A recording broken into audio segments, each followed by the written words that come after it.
Welcome back, everyone, to Vox Markets. My name is Paul Hill. I'm delighted today to be able to speak to accomplished investor and equity analyst Neil Shah of Edison. So, welcome, Neil.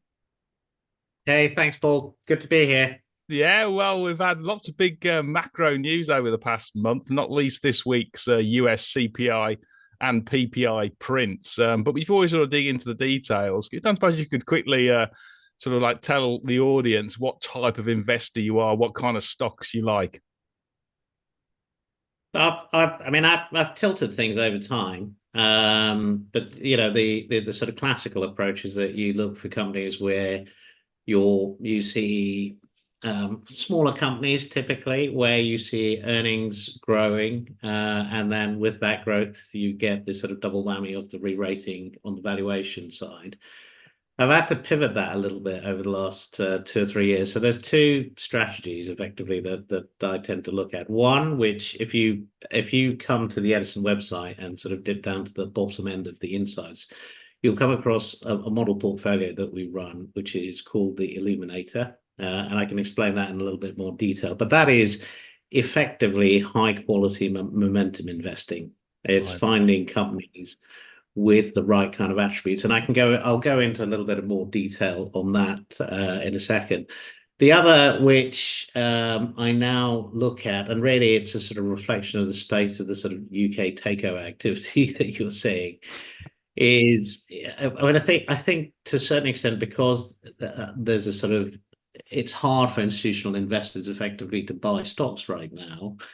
You're looking for things where you are going to get some kind of realization of value. So I look for things which are quite beaten up, um, where you might start to see a little bit of a turnaround, but also that there is corporate activity in the sector. So it's a fragmented sector, or for out of need, that industry is going to consolidate. And we look for stocks where you might see that kind of sort of consolidation taking place. The stocks I'm going to talk about today, I've really focused on the Illuminator. What is the Yeah. Illuminator? Well, when I was a young analyst at Goldman, learning my trade, That was I came tough. across that. Yeah, no, it was good. I learned from some great people, but I always remember meeting this guy who ran private wealth money out of the US, and he was notable because he didn't take up partnership at Goldman. He was making too much money doing all he's doing, and Wow. he yeah, His and he name was wasn't Warren Buffett by any chance, was it? no, but he had a really simple approach to things, which I really liked. And often investing is quite simple. Don't need to complicate it too much. Which it starts with the efficient market hypothesis, which is what is it that I know better than the rest of the market? And he sort of told me that look, I can't tell you which tech stocks got better technology than another one, or which healthcare company's got better science than the other one. But I said I can sure tell you what the attributes of a great quality company is. And we have for a period of time. So, I mean, I listened to him and I learned a lot about those attributes.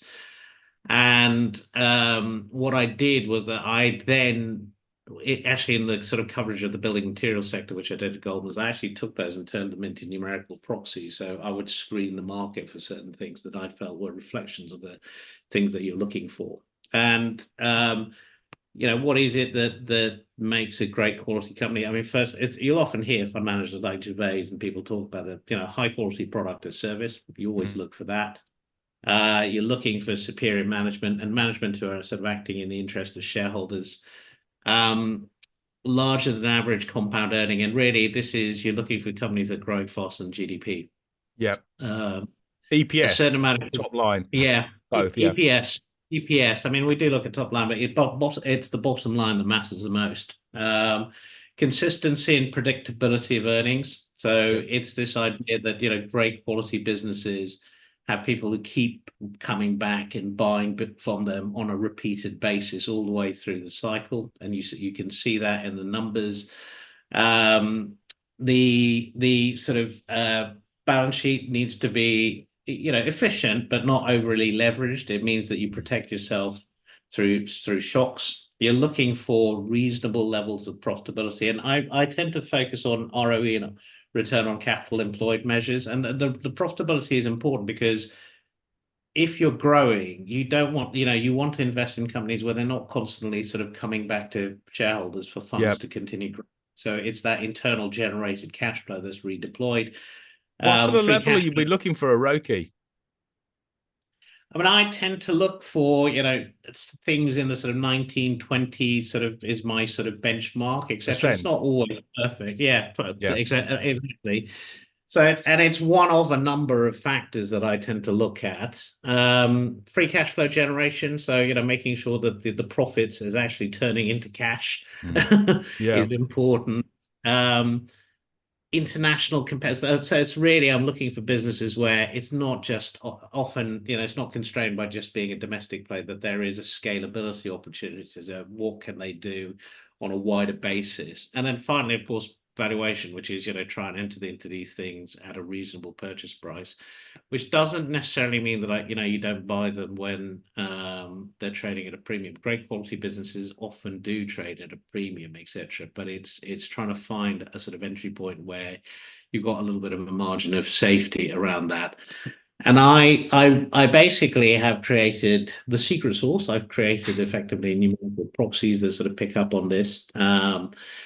And we run a factor model. So, Yeah. 10 factors we sort of screen the UK market, and it creates a portfolio of so it ranks the companies, 1 to whatever, 1800. Mm. There's some liquidity constraints we look at, but it will, why I tend to focus on what are the top 10. And then the companies are sort of bubbling along. And we publish the top 10 on the website, so you can go in and have a look. You might need to put your, register once, etc. But you don't need to pay for it. Yeah. And the track record. So I started this I think it was about June 2008. And my the model portfolio returns. So same period, UK all share is up about 161%. Mm. The Illuminator is up 1,479%. Oh, well So done. it gives you an indication. And look, I mean, within that, What's the annualized return on that? I'm guessing it's probably 15 years. It's probably 15% per annum. yeah, something like that. 15. I haven't broken it down, and it's something which it stands the test of time. Sometimes it does Yeah. underperform on a short-term basis. Often, whether dash to trash and some odd Yeah. things happening. But I'm a great believer that if you buy into high quality businesses over time, they will endure, that you'll get the returns. And actually in those numbers, I think all you're seeing is that power of compounding. You've got Mm. a set of businesses that keep returning, growing, etc. And you're seeing that sort of coming through in the numbers. So that's the Illuminated current top 10. 4imprint, Kainos, Rolls-Royce, Global Data, Impax, Softcat, YouGov, Computer Center, Gamma Communications, and Serica. And I know we'll go on to Yeah. talk about those.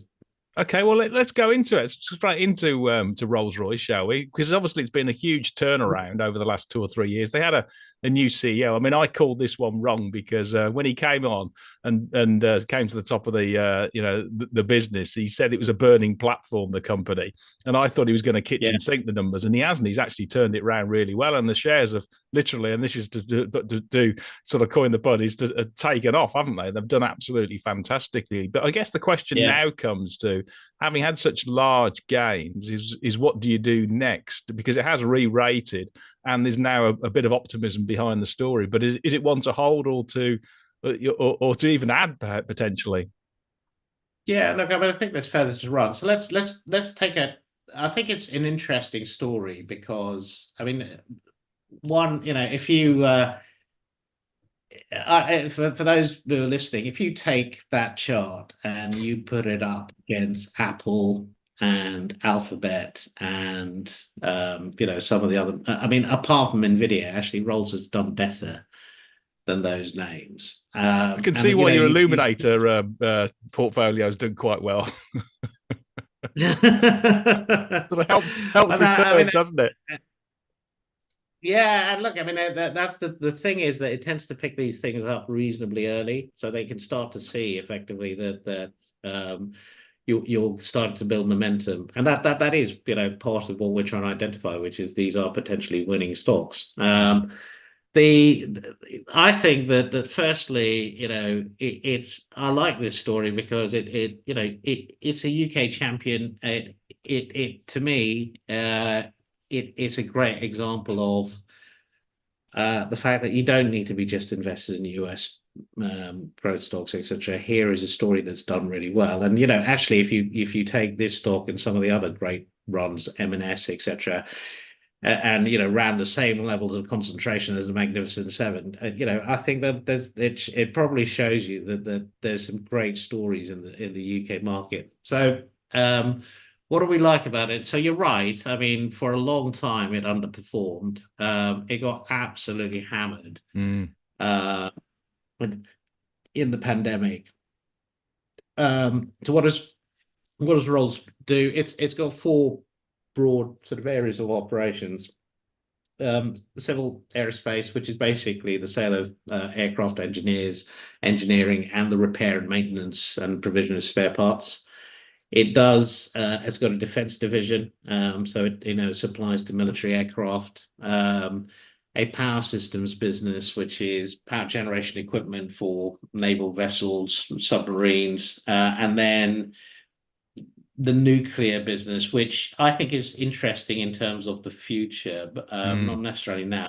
It's particularly the modular reactor business.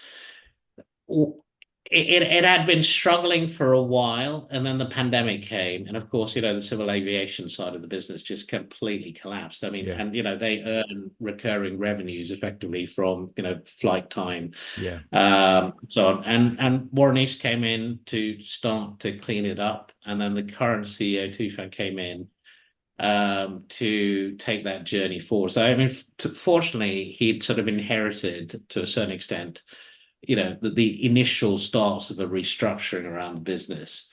And what's caused the change, and what do we like about it?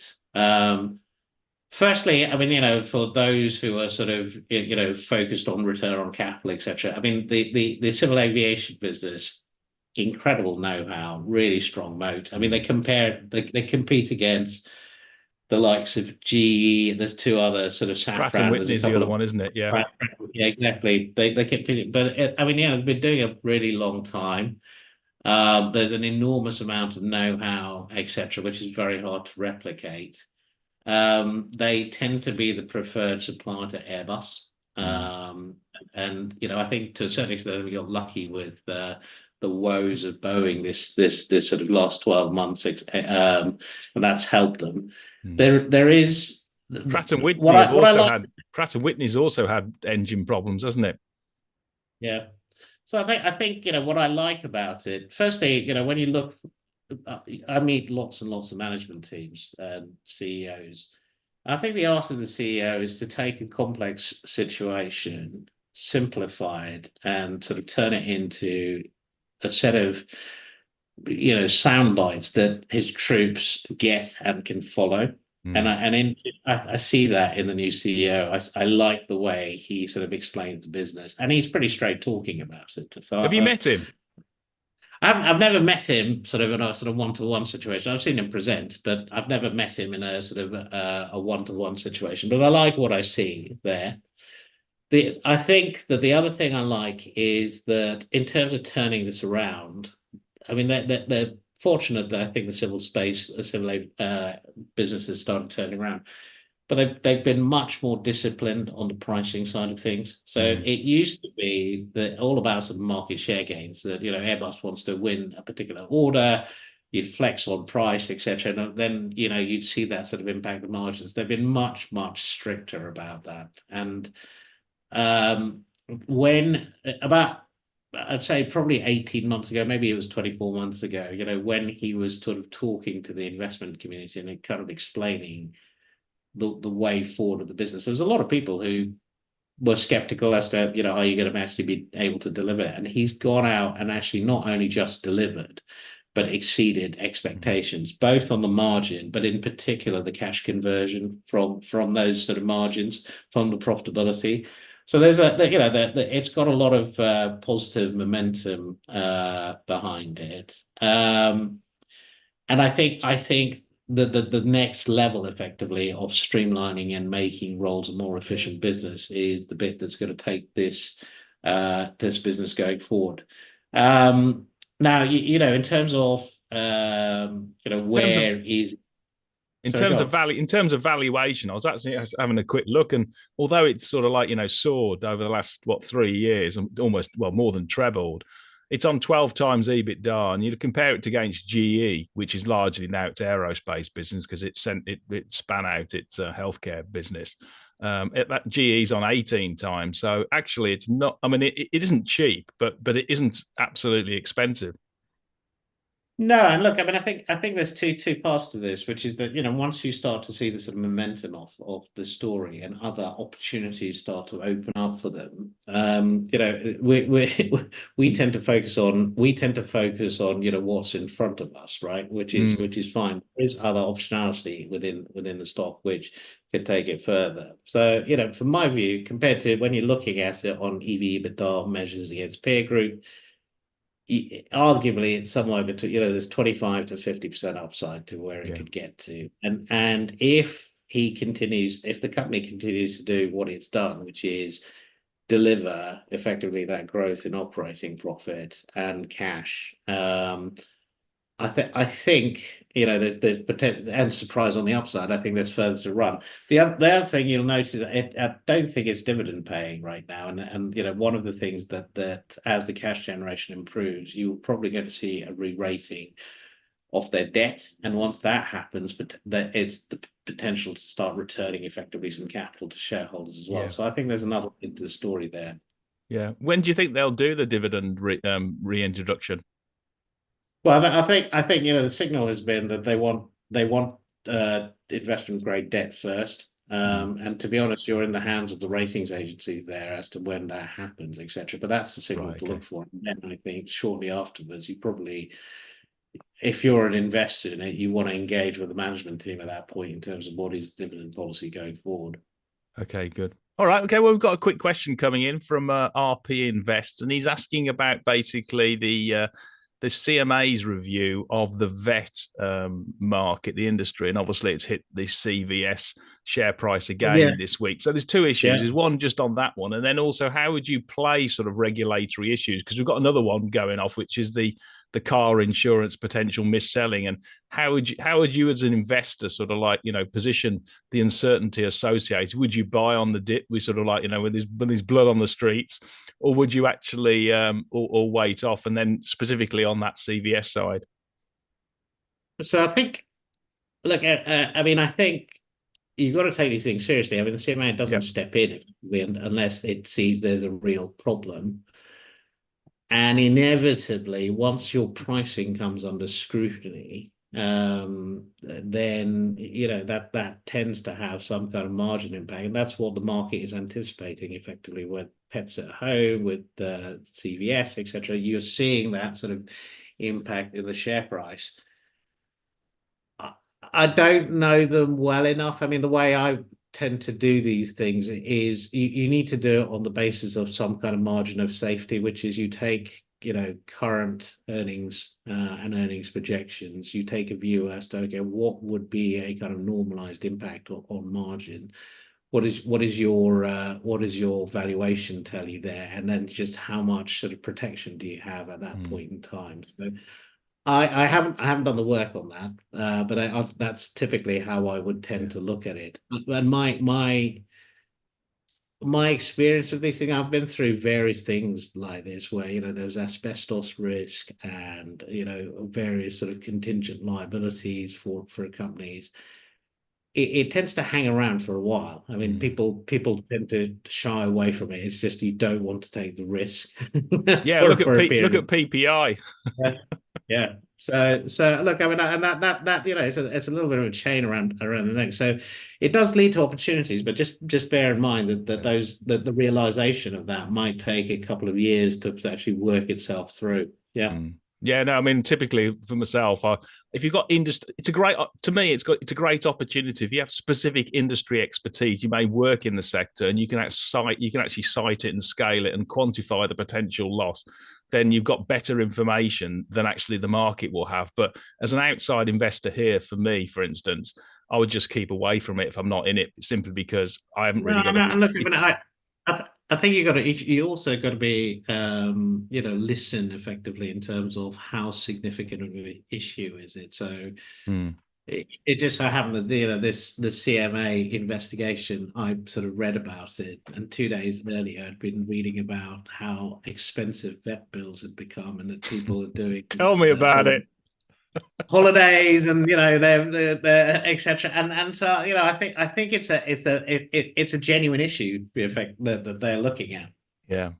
Okay, good. Well, let's move on to another one in the FTSE. I mean, it was one I would like to highlight to investors. Smith+Nephew, which probably people know is the archetypal orthopedics medical devices business. So it does hips and knee joints, etc. But also has got other divisions like sports reconstruction if somebody has an injury, and also sort of advanced wound care.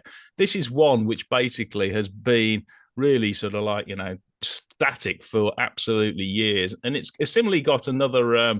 It's got another sort of recent. Let me share the screen. It's got another recent CEO change. In fact, that's probably been one of the major problems of it. It's had three CEOs in the last 4 years. Anyway, the new guy comes in from Siemens Health, and I think he's got a background with Abbott Labs as well. So he's got a good turnaround experience apparently, and I'm hoping he's going to do another. He's going to do us like a bit of a Rolls-Royce. The shares to me are got lots of recurring revenue streams. I think it's got gross margins of roughly around about 60-70%. So it makes very good sort of scalable margins because it's IPR rich. The objective now is to sort of get the top line going, and he started to do that for his last set of results. Sort of top line is increasing at about 5%, and the actual EBIT margins or adjusted EBIT margins are ticking up from 17% to 18% this year, and it's generating more cash. It does have a bit of debt, sort of like 2 times EBITDA, but when you look at it in a valuation perspective, it just looks frankly too cheap. It trades at about just under 10 times EBITDA, and the sector for medical devices at about 18 times. And the sort of star in this sector, its big competitor is Stryker, which is on 24 times. Now, admittedly, they've got better technology, particularly on the robotics. But you look at this and you just say, I know it's been a perennial takeover target for absolutely years. And nobody's actually gone for it. But it just feels as though it pays a sort of like I think it's about a 2.5%, dividend yield. And if they can re-energize that innovations funnel with their new products, particularly in sort of like the wound care, which is an excellent franchise, and the sports industry, which again is excellent, and then sort of like get the reversal on the orthopedics to start working, which it did last year, then it should do well. And one sort of like data point that I've picked up from a lot of the corporate US results season is that a lot of the health insurers have actually been reporting really high claims in the US because lots of patients now, they feel it's safe to go back in hospital and starting to claim their health insurance, etc. So it's something that does seem to be it should be turnaroundable, because this has worked in the past, and it just looks too cheap. I don't know if you've ever had a look at it, Neil. I know it, and I mean, I think so. I can see the potential for the turnaround. The question you will want to be asking is just how much reinvestment in the business Mm. they need to make in terms of making that turnaround, and that's something which I think I mean, that's quite a lot of questions in terms of just they've got some businesses which are quite capital hungry, and so what is going to be required effectively to help that turnaround. The other thing which I like about it is, I mean, I think it's an interesting way of playing. So when I talk to UK corporates right now, there's a sense of caution. You had a relatively weak sort of Q4 generally from a macro perspective. There's a little bit of concern sort of around Q1. And things I generally think that things are sort of stabilizing, but for those in supply chain, etc., there was sort of destocking, and the inventory needs to build back up.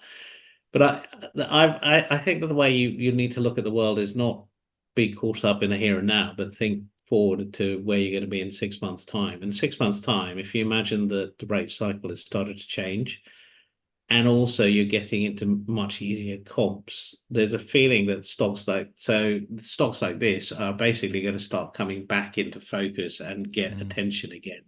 So I definitely think it's one where broadly speaking, it's the safer end of the sort of healthcare sector, but I think it's a good way of playing the healthcare sector and getting some early exposure to a sector which I think in due course is going to turn around. Yeah. Well, I think they probably, if they make the Rolls-Royce CEO chairman of Smith+Nephew, then he'll have a rocket booster. I think to needs needs like a burning platform monocle. I think to really sort of jumpstart it. Got a quick question coming in from Vincent to Denuit. What are your thoughts on Ashtead Group? Obviously, that's a plant hire business that has a big presence out in the States under Sunbelt, I think it is. And it's just benefited over the last 10 years, really, from infrastructure spend. It's now got reshoring. It's got the IRA Act. It's got the CHIP Act. And they came out with a statement, I think, this week. It was still growing and it was still very strong. But I think they were just starting to see some of the hotness taken out of the market. I don't know if you've had a look at that plant hire business, because it is top quality, no doubt about it. Yeah, no, I mean, I know it as a business. I haven't looked at the sort of details around the more recent sort of trading update, but it's consistent with what you're hearing from a lot of companies, which is they're sort of citing a sort of sense of caution at this point in time. So that first quarter, has started. Things have not gone off to the races. And I think, you look at, where these businesses will end up going. I mean, I think that clearly my view is that they will ride through that actually in the second half, you're going to get, better growth coming through. And it's a high quality business. From my perspective, it's a business that's run extremely well, It's doubled. It's well. doubled since the pre-pandemic, isn't it? If you strip out the pandemic, it's still doubled. Yeah, like I mean, so it's one where when you've seen a little bit of a wobble, effectively, just because there's slightly, I think you've got to look through that. I think it's looking through into where is the sort of second half of this year going to be. Yeah. Okay, good. Well, let's change sectors. Let's go to IT. In that Illumina portfolio, you've got Softcat there, which is effectively a reseller of hardware and software, large in the UK, to UK corporates and to the public sector. And I think they put a sort of like a value add wrap on it. So they've got and they sort of like concentrate in sort of like cybersecurity, cloud, all that kind of stuff, AI. Yeah. What's the latest on this one? Because again, it's run pretty hard. It's not cheap actually, but given what you've done with Rolls-Royce, then I'm guessing I know where you're coming from. So what's your latest on this one? Yeah, so I mean, I like the sort of characteristics of the business. What I think, last year the dominant theme was AI, right, and everything else kind of got forgotten to a certain extent.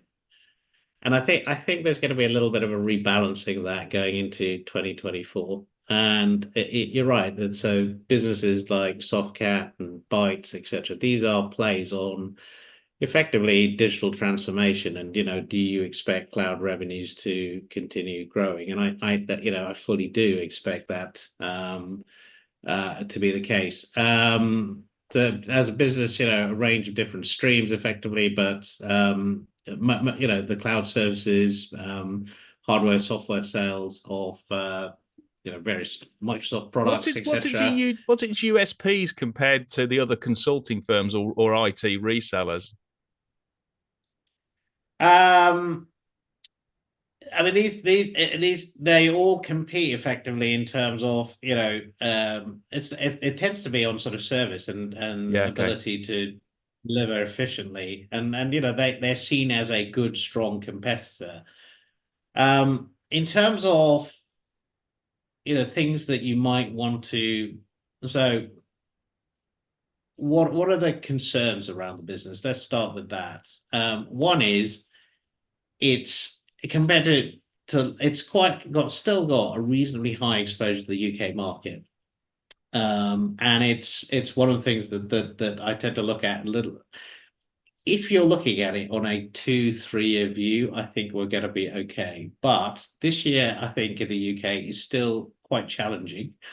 And there's plenty of people who'll tell you that they think the Bank of England have left rates too high for too long, and we're starting to see contraction in that activity. And that by the time they realise that we've over-egged it, it's going to be too late. And there's a little bit of concern about that. There's also they're undertaking an expansion, and as headcount grows, etc., are you going to see some margin dilution? There's that balancing act that you need the growth coming through.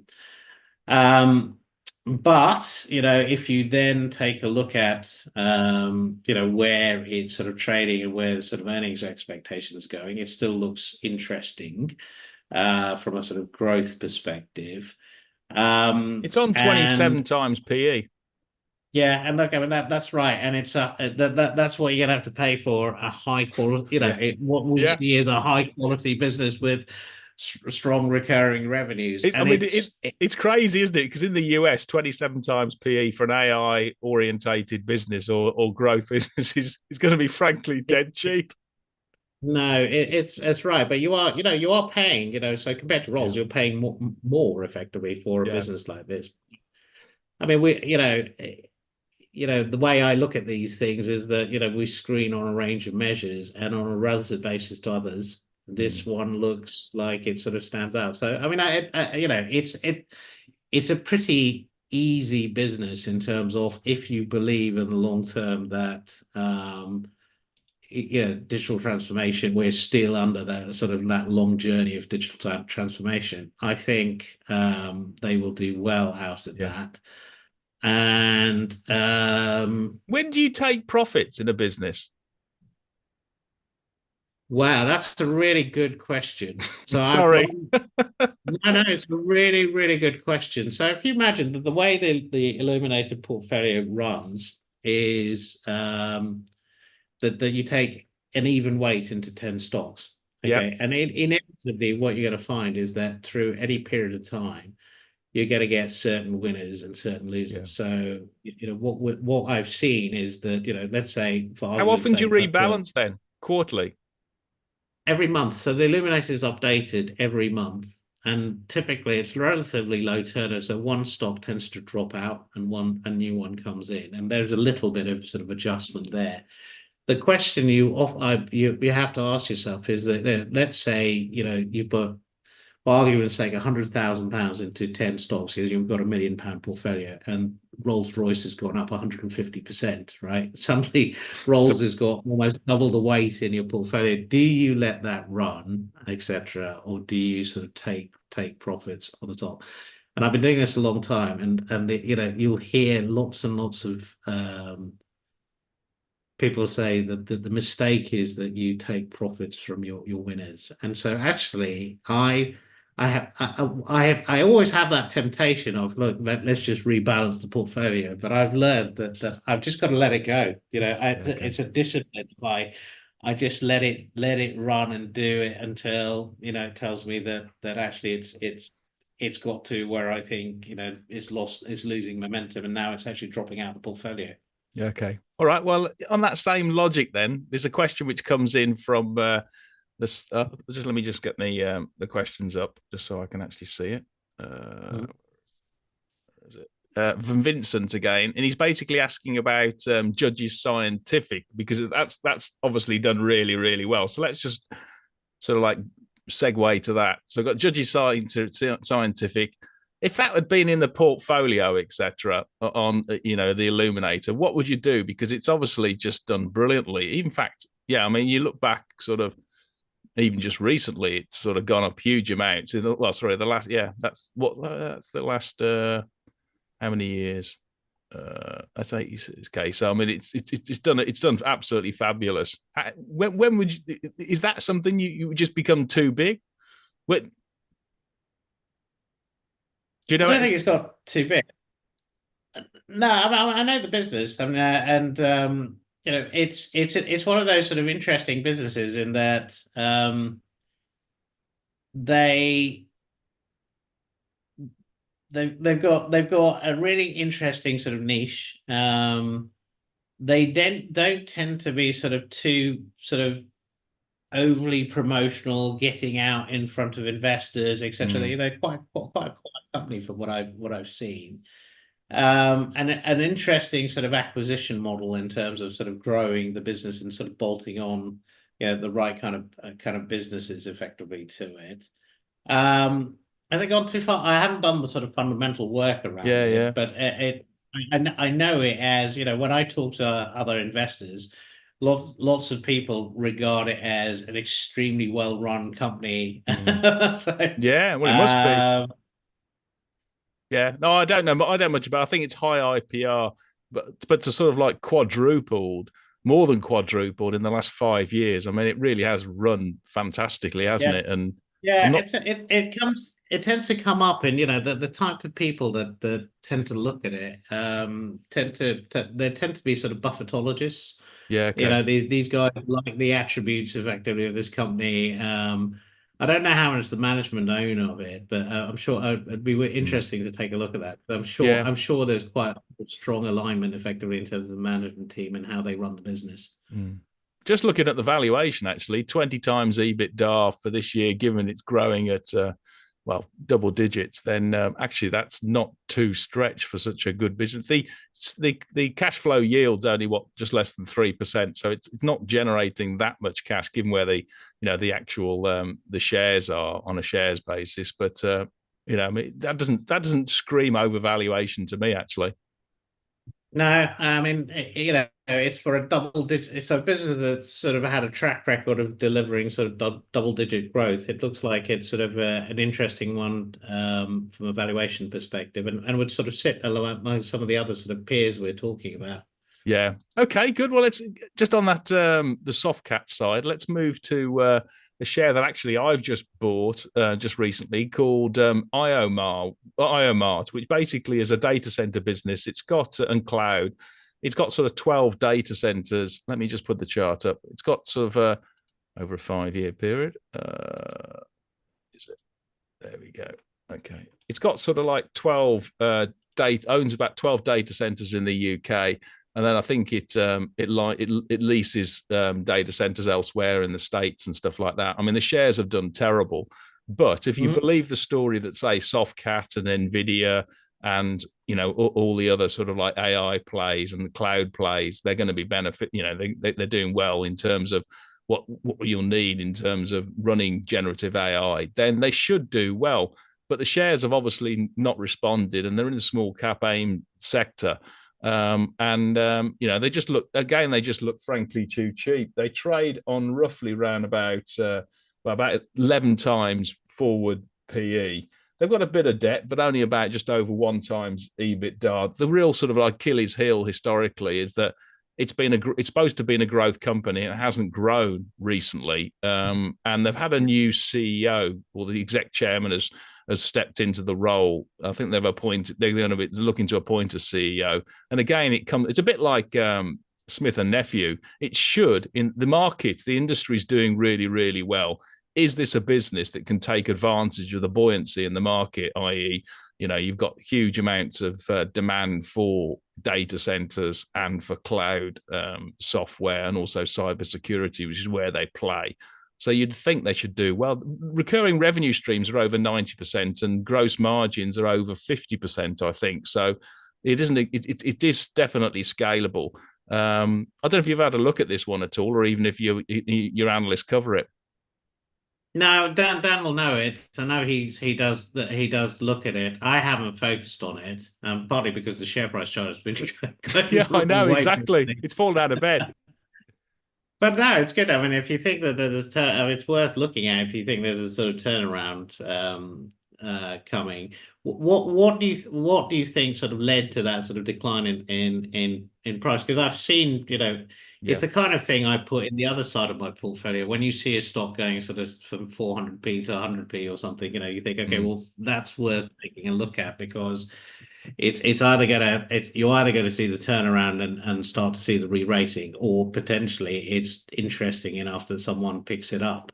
Yeah, I think basically it's been poorly managed in the past. I haven't spoken to the management team, so I can't sort of like correlate that one in terms of the old CEO. But given the market's been growing in cloud and in data centers, these guys have had pretty anemic like for like growth. It hasn't. That's the reason why it's re-rated from being a supposedly in the growth bucket to effectively a mature business that's just generating cash. And you've had a lot of questions now, I guess, which I haven't seen in the analyst reports, but about whether it can compete against the hyperscalers who have big budgets in terms of putting Nvidia chips into their data centers. The difference is that these guys look after the small medium size business market rather than the big sort of like global corporates.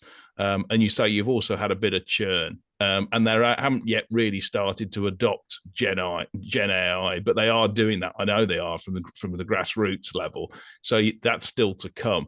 But I think similarly, it comes down to sort of your top line. Have they been able to increase it? And people are getting worried that they'll be sort of like AI'd out or pushed out by the hyperscalers. But again, you say that there are different sides of the market. Plus, they specialize in hybrid cloud rather than actually straight sort of like cloud, etc. For small and medium sized businesses. And another sort of like indicator that I don't know if you ever look at it. It's anecdotal evidence, but I don't know if you ever look at sort of Glassdoor, which is a website that Yeah. gives reviews. Yeah, well, the reviews on the employees, there's about 150 of them, is not glowing on what these guys have done. So I'm hoping it was, it just has been it's been a poor performer in a strong market.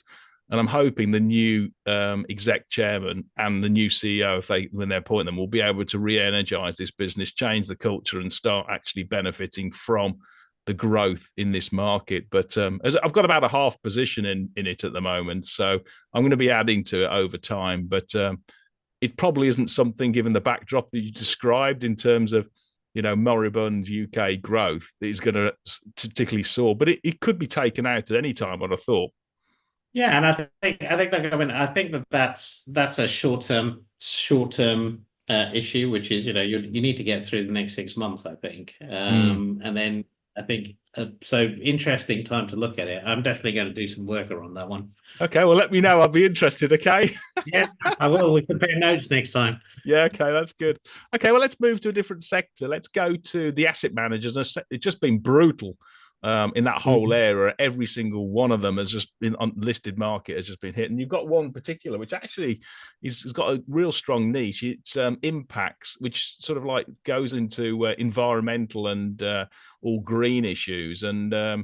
I think that it's got a pretty good niche there. Do you want to take us through your latest views on this one? I'll put the chart up in a moment. Yeah, I mean, so let's start with the sort of the broader asset management space, and I think if you look at an Aberdeen or a Jupiter, etc., they've all had a pretty torrid time, partly because of flows, but also I just think that they're not um, as developed on the sort of ETF and sort of passive side as clearly some of their sort of bigger US competitors. And to be honest, until they sort that out, I think they're going to struggle. So if you're looking for exposure in the asset management side, what where would you put it? The thing that I really like about Impax is it's a niche little business. So if you believe that so, if you believe that the trend of investing in a sustainable way is going to continue growing, then this is a good way of playing it. It's been running for about 30 years. They're extremely good at what they do. They're very well developed, and they get lots of uh, um, recognition for the fact that actually, they're a good, so they're not one of those funds which just sort of badges that they're fund. And the regulators are cracking down on this, the whole idea Yeah. of greenwashing. So they're not one of those funds that I think will get caught out of that. It's in their sort of DNA. They do a really, really good job effectively of investing in it. And so, it's a deep green fund that you can look at. From a and so big picture, I see that side of the business over the long term will continue growing because I just see flows into sustainable investing continue to grow. You did have a little bit of a sort of hiccup over the lot, so when the going gets tough and returns are harder to achieve, there was a little bit of sort of outflow from the business, but actually they weathered that pretty well. And so to me, it's a sign of it's a reasonably sort of sticky business. What I also think is interesting is that it's because of its niche. You have the last business that was sort of like that. If you was Gresham House, which had that sort of lots of interesting sort of niche sort of plays. And from memory, Gresham House was taken out something like 31 times. Yeah. You're And right. so Impax has got significant upside Yeah. effectively. Well, that was the 37 times, I think. So it's a business that's sort of trading at 14, 15 times, and because it's a niche, it's an interesting business from that sort of perspective. Mm. What are the concerns and the things to keep an eye on? Again, because of the regulation that's sort of coming in, actually doing the work in terms of investing on a sustainable basis is expensive. There's a lot of hard work that sort of goes into making sure that you're investing in the correct way, etc. And the margin element is something that I would keep an eye on and just make sure that the costs are controlled. But so far, seems to have done reasonably well and managed to sort of weather the storm. It's revenues, I think, relatively modest expectations for 2024, but then starts to accelerate Mm. as you get out into 2025. You're looking at modest earnings growth for this year, but again, then you're starting to see a sort of scaling of that into 2025. So as we get through this year and people start to focus on the year ahead, I think all the asset managers, of course, are going to at that moment that you think risk is back on, these businesses will come back onto focus. And if I was to put my money in one place where I think there's less in the way of structural issues in the asset management space, Impax would be the place I'd look. Yeah. Well, I think in 12 months' time, if it stays independent, it's done pretty well. Because given where the share prices are, I'm sure one of the big asset managers is going to come knocking on the door for that level of specialism. Because you're right, it's a bit of a trophy asset in that sector. And you'd have thought with that specialization in all things sort of like ESG and environmental, it can't be passived away. It isn't something that is easy to be replicated and to go to have that cost, that fee games. Hence, it's a bit of a jewel in the crown in the industry. No, I'm with Yeah, you. correct. Okay, good. Well, let's move to another sector. I'm going to stay in healthcare. Small cap company, Diaceutics, got a really strong balance sheet. Let me just put the chart on.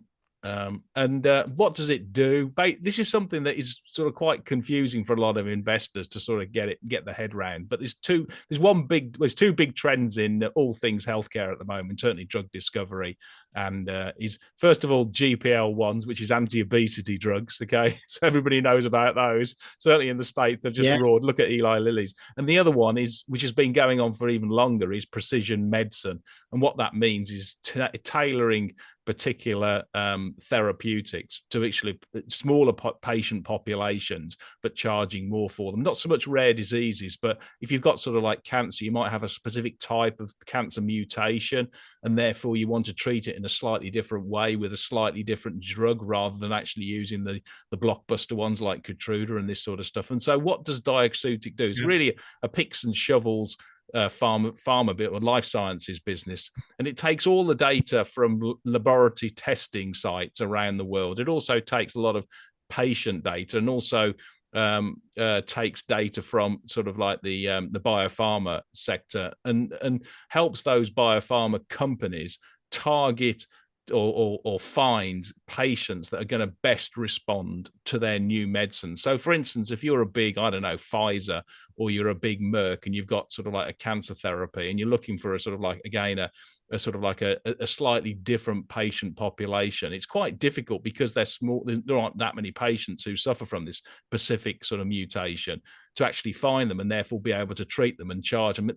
We're talking for smaller patient populations, big drug prices. They're all big, but these are significantly big, can be hundreds of thousands for a typical annual course, etc. So it's important that you maximize the commercialization of it. And these guys, because they take all the testing data from the labs and also got patient data from it as well, they can actually help the doctors and the pharmaceutical companies find these patients to be able to increase and accelerate the commercialization of drugs. So you increase peak sales and you shorten the time scale to get it. And they've got some case studies with quite a few of the big pharma demonstrating that. They're going through an investment phase at the moment, hence they're unprofitable, and that's really what spooked the market. But they have a big cash balance, which should keep them going through to fund them to become self-sufficient and cash positive, I think 2025, 2026, etc. But they do have a bit of a sort of like unique model, because there aren't that many companies who offer this type of sort of like service to the big pharma. And I think they deal with something like 20 of the top 30 around the world. It was started by a guy, Peter Keeling, I think it is, and then he's now with his son, and I think his son's now just taken over. So it's one to watch. I don't own the shares, but I don't know if you've had a look at this one, but it seems a very unique business model with sort of like increasing recurring revenue streams, 50%, but it makes 80% gross margins. Yeah, and it's a so we do know it. The Sue Romanoff from our healthcare team sort of keeps an eye on it. We like the business. With all things healthcare, I think to a certain extent this has been caught by the sort of downdraft that you've seen in the sector. I think it's a really interesting business, interesting sort of price point. And interestingly, I mean, it feels like the management team are on the front foot, and a usual sign of do these people have a journey to travel? Are they interested in sort of talking the story effectively to investors? IR is really high on this sort of agenda for them in terms of communicating the story to the right sets of investors, and that's usually a sign that they feel that they're at the sort of wrong price point for the kind of business they are. So I like this as a business, and I think it's got the story I sort of played out with you for Smith+Nephew, which is that there's certain things which I think are going to come back in the sort of second half of this year. This is exactly the kind of business that I would be putting in the same kind of bucket. Yeah, I'd agree. Actually, just tying a bow on Smith+Nephew reminded me with the anti-obesity drugs, which I mentioned at the start.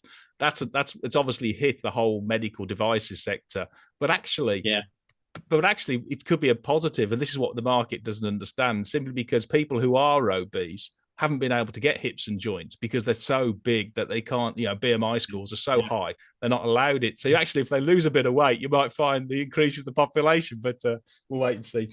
Okay, right, let's move again to sort of like consumer data. We've got YouGov, and it's obviously a monster year for elections in 2024. I think everything is going to get voted on. So if this business doesn't do well and knock the ball out of the park, I will be stunned. But if you could take us through your latest view, because it just bought one of its big sort of like, I think it was a competitor out in Germany for about 300 million euros, and it's integrating it, isn't it?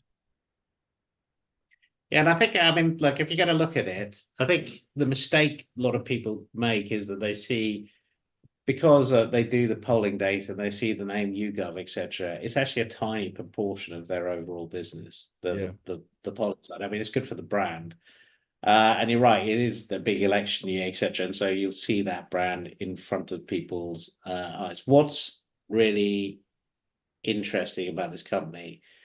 So in a world where, I mean, it's getting harder and harder because of the changes to, what Google's doing on cookies, etc., getting an understanding of, people and their preferences, etc., is getting harder and harder. And the value that YouGov have is that they have this absolutely enormous panel, 15 million people, I think, who sort of supply them with information, and that's on a global basis. So that's so 15 million panelists, I think, across sort of 60 countries. They have got their data. So I think they call it the cube, and so this information effectively comes into a data lake, and they can slice and dice that data in lots and lots of different ways, and you interrogate it, and that's what people want. So people come to YouGov to get an understanding of how do people reacting to my product and so on. Yeah. And that's the value of the business. The GfK acquisition is really significant. So the two things, you've got a relatively new CEO, and I think he's got to make his journey with this company. They've always followed a sort of 5-year growth plan, and they're into this next 5-year plan. The GfK one is probably one of the most significant things to look at. So it was a sort of 450 million euro deal. It's a German sort of market research company. One of the reasons that it's interesting, it's expanded their footprint, it's expanded their panel, it's added sort of complementary revenue streams, or sort of diversified their revenue streams. GfK weren't great on the data side, from when I talk to people within the industry, whereas YouGov are exceptionally good on the data side, and there's some really interesting sort of opportunities there. And then there's a fair amount of synergies and cost savings effectively on the sort of on the data operational side, etc., that they get out. So the whole key to me for the YouGov story is the integration of GfK, and the fact that I think if they do this right, it's going to lead to a leapfrog in both growth and profitability of the business. And it's it's very the other thing I like about it is that it's very hard. They're sitting on this gem. You're not going to get these sort of data lake of 15 million people, or now with the GfK, a large data lake, and that's becoming more and more valuable over time. Yeah, I think if they can get that integration right and cross-sell the services from both businesses, obviously GfK is into YouGov's, and and likewise YouGov's that data side into GfK's, then they're increasing the share of wallet for the similar sort of customers. So that's a huge, and the gross margins, I'm guessing, the drop through rates are going to be massive. It's almost like pure profit. So yeah, I'm with you. I mean, I don't like to use cliche words, but it could be potentially transformational, this deal for them. Yeah, no, and that's the thing. I mean, the thing to do is, I mean, I like it. You can see the potential for it. The trick is the execution, effectively, in terms of you've got all the, make sure you integrate it correctly, etc., and that you're getting the benefits of it. But it's a smart team of people. You look at what do you take comfort from? Just go back and look at YouGov's earnings history, etc., and the consistency with which they have delivered. And I'd give them a strong bet that they're going to do well out of the GfK acquisition. Yeah, and it wouldn't surprise me if one of the big advertising agencies bought these guys, because they need this expertise, and it's so unique. Again, another industry trophy asset. Your likes of Publicis or WPP, or I can't remember. There's one out in the States as well, isn't it, or something? But the big three, and it'd just be a drop in the ocean. I mean, I know it's a 1.3 billion pound business market cap, but a couple of billion quid be drop in the ocean for them, I guess. Yeah. And look, I mean, I think market insights are going to become more and more valuable, right? And so I think they're really an really interesting company with an interesting growth trajectory because of the acquisition. Yeah, we've had actually a question on market insights, just on research. And I know this is probably playing to your sort of like where you're strong, but where is it best for investors to get sort of like equity research and in terms of accessing that, because it isn't always available, in one place or easily for retail investors. Yeah, no, so as you know, Paul, I was at the PLC Awards last night. Yeah, you're doing and rather well there, actually. Yeah, you still look yeah, fairly compos mentis. and yeah, Bim Afamami spoke at the PLC Awards, and it was an interesting sort of, he sort of recognised the importance of UK capital markets.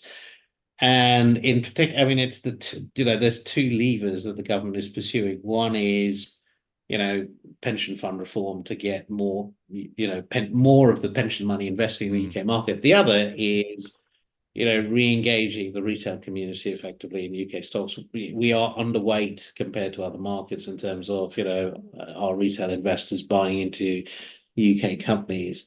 Various sort of planks to that. One of them being, NatWest. The NatWest government stake is going to be offered on a very, very broad basis, supposedly. There is a move to create a UK research platform where people can go to and access information on UK companies. Wow. Don't know that much in terms of details, but that You're going to is be being worked nationalised on. there, Neil. No. I mean, we will be. I think we will be a contributor into this, and so will the other brokers. But it's a push effectively off some of the reforms that are taking place. And currently, look, I mean, there are sources. So you can go to, firstly, come to our website. I have to say that because we cover a reasonable swathe of the market. And I just highlight to investors, actually, we also, you kindly allow us to circulate your reports, and they're top quality, and they're really good. I mean, I've been using them as an investor for, well, basically for 30 years, or certainly for 20 years anyway. So they're well worth having a look at, because they put the numbers out there, and in terms of the company, they are basically the final guidance. So if you ever look at somebody's, when they come out with reports, etc., then you can always compare them to those figures to see whether they're up or down. Yeah, and then there are other sources. So you can go to Research Tree. A lot of companies are now hosting analyst research on their investor relations pages themselves. So there are tools that allow them to host some research. So I think this idea that information is gradually becoming democratized is definitely available. And the other thing I'll tell you is that information is consumed in lots of different. It's not just research reports. Things like this that we're doing, are growing in popularity and interest because people, want to dip in, hear about a couple of stocks, etc., and then they will go off and do their own work in different ways. Yeah. No, I'd agree. Okay, good question, that one. Let's move to another fallen angel that I just wanted to highlight to investors, and it's Cake Box, which is basically the UK's number one sort of like luxury fresh cream cake business, and it's another one which is a fallen angel. It listed about 5 or 6 years ago, IPO'd, and then did well it actually did very well in the pandemic. Had a few sort of like stumbling or growing pains in terms of the accounting and its financial systems, and also some of its infrastructure. That's beefed it up.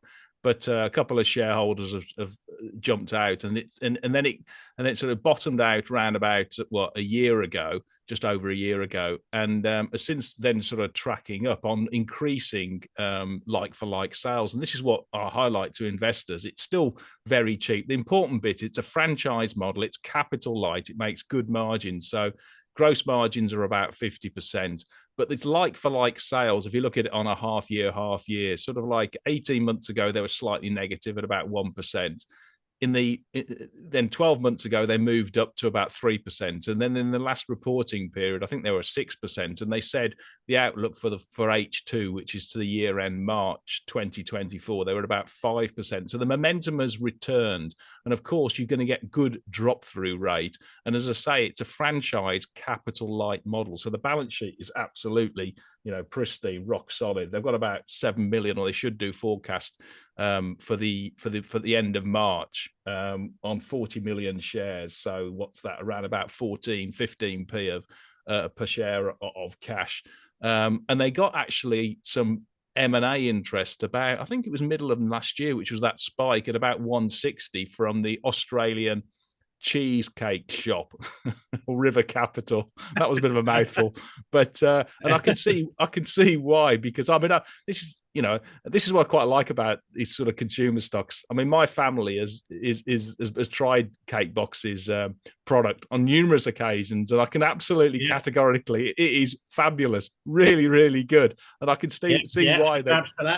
Yeah, and I can see why people keep returning to it.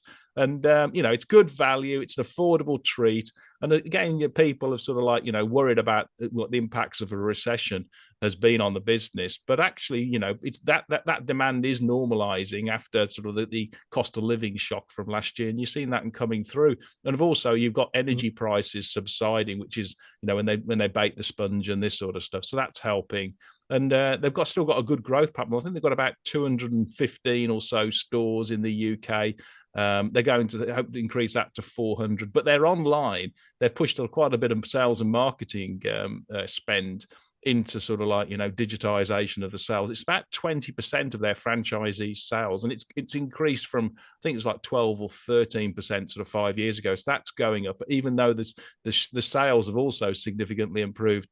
And just on a valuation, as I say, it trades at roughly, well, it trades on less than 14 times forward PE, pays a 5% dividend yield because it's got a rock solid balance sheet.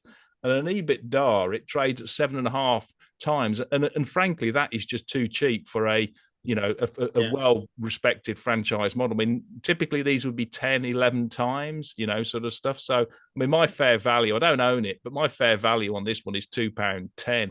And I could see this one going a lot higher. I don't know if you've ever had a look at this one at all. Yeah, no, we know it. And firstly, like you, my family, yes. anytime there's a family birthday, that's where the cakes come from. So I know it from a consumer perspective. And so interesting the way you're looking at it. And you know, if you were doing some work on this, what I'd recommend is go this very kind of similar situation to maybe where Greg's was, you know, 5-10 years ago. And you know, if you look at the Greg story, what's driven that? Well, firstly, they run the business very efficiently. Second, and so you want to check, you know, how efficiently is this business run. Secondly, it's the expansion of the storefront. Yeah, so you know, you get that, I think, drives your organic growth. Greg has had a really interesting sort of digitization strategy, and that leads to the sort of customer stickiness and repeat buys, etc. And that's something to take a look at. And then I think less relevant to Cake Box. I mean, Greg's have, you know, expanded effectively times people come into the store. I don't know if there's possibilities for that for Cake Box, or whether they introduce sort of adjacent sort of categories, etc. To make that happen. So I think there's a really interesting mirror offer. You know, there's a company which is in the sort of similar kind of sector, which has done very well, and is now caught the sort of imagination of a lot of investors. You know, Cake Box is running a very similar kind of strategy. Yeah, I mean, what I think quite is interesting, and it hasn't been part of their strategy yet, is to look overseas. But let's be clear about it. An Australian cheesecake shop thinks this has got international appeal. It would not be buying it because it's got no presence in the UK. Okay, so in that case, there must somebody who would be prepared to put a lot of money on the table for this business thinks that actually we can internationalize this at some point in time. So the UK is only a small part of the world, and there's nothing overseas if they ever decide that actually, you know, there's some growth opportunities there. So you get that optionality. Plus, you know, as I say, if you've got one person looking at it, there'll be other people also probably running the slider all over it. Yeah. Okay, good. Well, it's in that consumer sector. Let's move to another one in your Illuminator, for Imprint, which came out with results. And I mean, it's another sort of like starts the bottom left, moves to the top right chart, isn't it? It's sort of like done really, really well. So no apologies for your performance. It's been pretty damn good. No, and yeah, again, I put it on people's radar. It's a phenomenal. So they won Growth Stock of the Year at the PLC Awards yesterday. Oh, okay. I'm not surprised. Phenomenal track record. It's 98. So it's an unusual business in that you know, it's listed here in the UK, but it's it's predominantly a US-based business. What do? They produce merchandising. So, you want your logo on a baseball cap or a, one of those sort of coffee cups that keep your coffee warm, etc. They produce that kind of marketing sort of for a range of different sort of customers. It's an absolutely enormous market. It's a $20 billion market. It tends to go with sort of, economic cycles. So, as things pick up, you tend to see more activity. As things become a little bit more cautious, you tend to see marketing spend coming down. But what 4imprint have had the benefit of is that it's a hugely fragmented industry, and they continue to gain market share. And so, it's still tiny. They have 4% of this 20 billion market, and they can continue growing that. So quite a lot of their growth is in their own hands. What makes them really interesting as a business? They're just really, really good. The thing we started off with, which is, high quality service, etc. Really, really good. So they understand marketing, and they've got this sort of very good symbiotic sort of relationship with their customers and their media partners, and they know how to be really effective in terms of promoting people's brands. They are an exceptionally efficiently run business, and they have the kind of the things that you used to get years ago, the John Lewis promises of if you find it cheaper, or if we don't deliver it to you on time, you'll have your money back. They run those kind of guarantees effectively for their customers, and I really like that as a sign of a confident business that is doing a great job. And they run out of they run out of a sort of single facility in the US. When the pandemic came, they didn't get rid of anyone. I mean, activity collapsed, but they looked after their community. They hired everyone. They're a really important sort of employer in the US. And these are things from an ESG perspective we really like, that it's a well-run business that looks after its people, that looks after its clients, etc.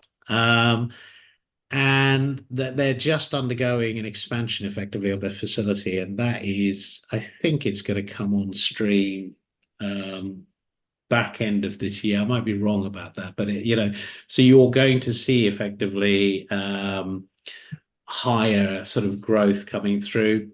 Q4 was tough, but they grew, and so they gained market share.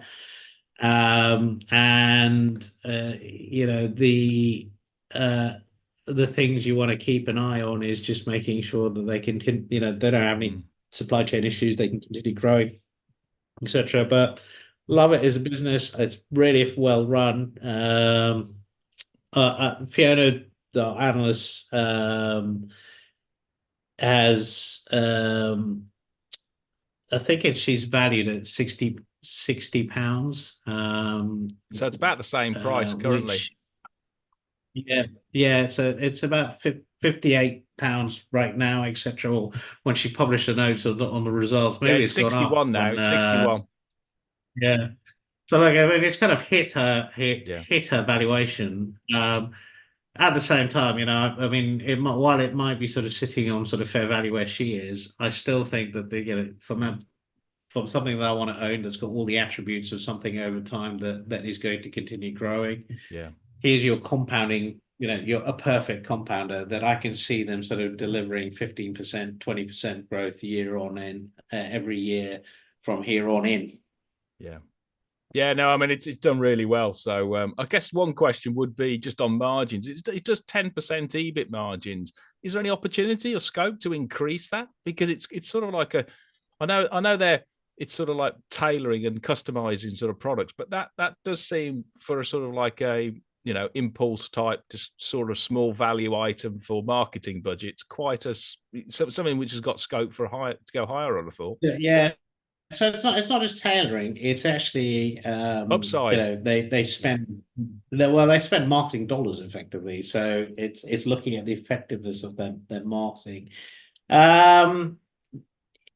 Have we seen a sort of growth in sort of underlying margins? No, I think it's a top line rather than a Okay. a margin story Yeah. right now.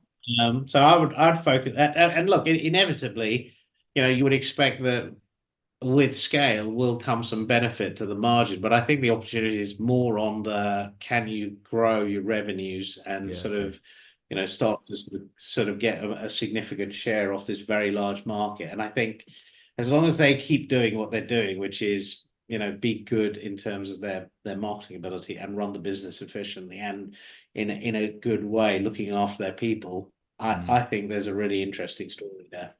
Yeah, I mean it's a classic run the winners, isn't it? Okay, if anybody wants to ask some Yep. final questions, please do. We'll poll them just in a moment. We'll move on to the final stock again in sort of healthcare that I'd like to raise is Venture Life. Now, this is one which is basically an OTC healthcare products business.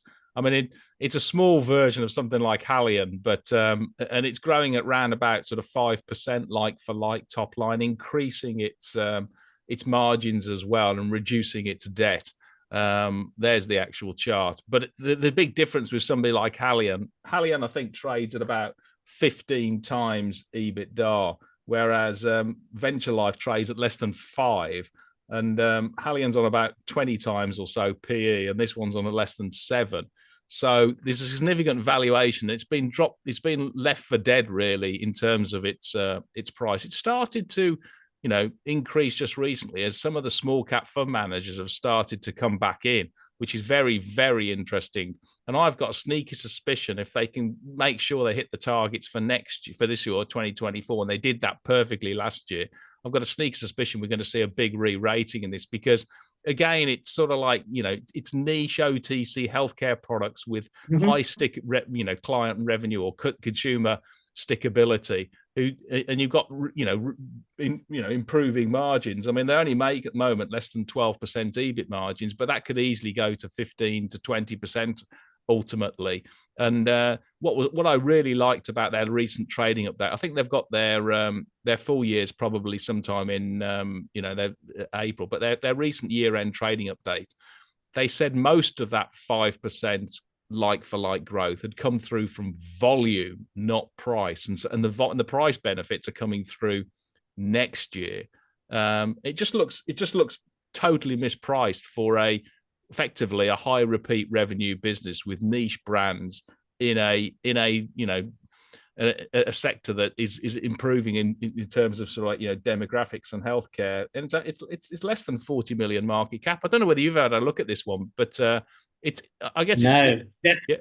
off my radar, but I'm yeah, fascinated by it now you've mentioned it. Yeah, I was having on screen. it just looks mispriced. I mean, I know I've mentioned a few of them in the healthcare space. Smith+Nephew totally mispriced. Diaceutics Mhm. looks totally mispriced, and this one likewise. And I'll get a sneak suspicion you've got two sort of trends. Everybody in healthcare investing has gone to anything to do with GPL1 and just abandoned anything else. And then also you've had just generally in the market anything considered as sort of like old economy, which isn't, but healthcare, sort of like stuff has just been sold off as everybody's trampled into the Mag 7 or did last year and into anything AI with an AI mania. And it just looks, I think there's some really good opportunities for high IPR businesses with good growth prospects, strong margins, and defensible positions, even in a defense, if we go through a tougher economic period. Yeah, no, looks. I'll keep an eye on it when results come out. Yeah. It's not one that I've looked at. I mean, it's a name that sort of flashed across my screen, but I sort of haven't focused on it at all. So if there's a valuation anomaly, it's definitely worth taking a look at. Yeah. Okay. All right. Well, just one final question before we leave it, then, Neil. Just outlook for equities in small cap land. I know you look at really sort of like your large cap, mid cap, and small cap, but there seems to be most of the pain has been certainly in AIM and in small caps over the last 12 months. And look, I mean, you could. I don't know if you saw the interview I did with Gervais, No, I which didn't I know, think but came out I can yesterday. guess what he said. Yeah, look, I mean, Gervais has been long-term bull, and there's the interesting thing is that if he was bullish on the small cap effect and in the UK in particular, in terms of, it's now that we're through the credit cycle, these sort of cash flowing dividending, yielding sort of companies will really come to the fore. He's been joined by a bigger chorus of people who have sort of identified that the UK is at this sort of, all-time low from a valuation perspective. And you can go to Schroders site and see the work that they've done and sort of identifying that. I spent a lot of time talking to Gervais about, actually, well, that's great, but what's going to catalyze the change? What is the thing that's going to unlock it? And I'll come back to, the things I'm observing right now in the market is that you would have absolutely been right to allocate your money into US tech last year. The returns speak for themselves, right? And that now what you're seeing is that now people are looking to diversify out of that. And what is interesting is that rather than if you did it last year, typically a lot of people would have put that money into equities, and small cap equities would have been a beneficiary of that. The thing that's detracting from that right now is that the crypto in particular has suddenly found a place in people's portfolios. Not mine. Part of that is, I know, and not mine either. It's one of those things that I haven't bought into it yet. But it's a, what is it? It's a 1.5 trillion asset class now, half of which I think is Bitcoin and half is the other stuff. It's creeping on to the point where it's starting to be institutionalized. The BlackRock crypto ETF was the fastest growing ETF, I think. And that's detracting from the flows into what you'd normally see in the sort of our UK equities. Now, so that's one thing, which is or equities generally. I think so that's something which I'm sort of picking up on. The other thing which I would focus on is the thing I've sort of spoken about all the way through, which is that right now, when you speak to management teams, they're very, very cautious, right? They've had a sort of choppy Q4. You see, there's a range of profit warnings that you've seen, whether it's XP Power or Halfords or, and that uncertainty or slightly more sort of cautious trading statements. And I think that there is that sort of setting of expectations of it's still challenging. There's this, we think that the UK market perhaps is going to remain challenged until, the Bank of England does something about rates. But I think they will. And hence, I think the thing to do is not focus on the here and now, because you just won't do anything. You need to look forward to, where you want to be in September. And I think that the portfolio positioning always takes place sort of 6 months before, effectively, for what you think is going to happen. And I'm really optimistic, effectively, in terms of a return for UK equities, the interest in UK equities, for the very simple reasons that I cited, which is, you'll see an easing of rates, and that should be good for valuations. And the comps get easier, and that should be good for growth rates. And so you've got this sort of Goldilocks scenario, effectively, of growth and improving valuations, and that should lead you to significant returns. So I would say that, look, I think pick your winners now. And so find interesting stories where you think actually they're going to be resilient or got turnaround. That a lot of self-help over the next 6 months that's going to get them forward. But I'm quite bullish. I'm joining Gervais's camp. Yeah, no, but with a view of I'm as well. It will take care of it. Okay, actually, just in 5 nanoseconds, we've got from Carcosa. He just asks what areas, which sectors are likely to have the most consolidation. I mean, I could name a bucket of them, but yeah, and the UK is extraordinary. If I was looking at consolidation within the UK, there's a couple of things I'd focus on. One is find those so industrials, basically the boring businesses where they've got interesting niches, regular government streams of money, etc. There's lots and lots of interest in those kind of areas, and private equity will keep coming in and buying those businesses because it's an industry that can keep consolidating. Have a look at what Marlowe's done, etc. Now Marlowe's split up. You'll see that continuing. I do think the asset management space is really interesting. And I mean, off late, now that you've seen Virgin Money sort of being picked up, I think the UK bank space is going to start looking interesting as well. I mean, you've got some very big banks there, but there's other smaller banks where I think there might be some activity as well. So yeah, I mean, I'd paint the whole of the UK market. Yeah, so would I. Based on the valuation. I don't think there's many. I don't. Yeah. Yeah, I don't think there's many areas that wouldn't be because the valuations are just so attractive. Okay, brilliant. Well, thanks very much, Neil. Unbelievably marvelous insights there. So look forward in. No, it's been really fun to do, Paul. Yeah, well, we'll look forward in touching base in hopefully a couple of months. And best of luck after Easter. Thank you very much, Paul. Bye.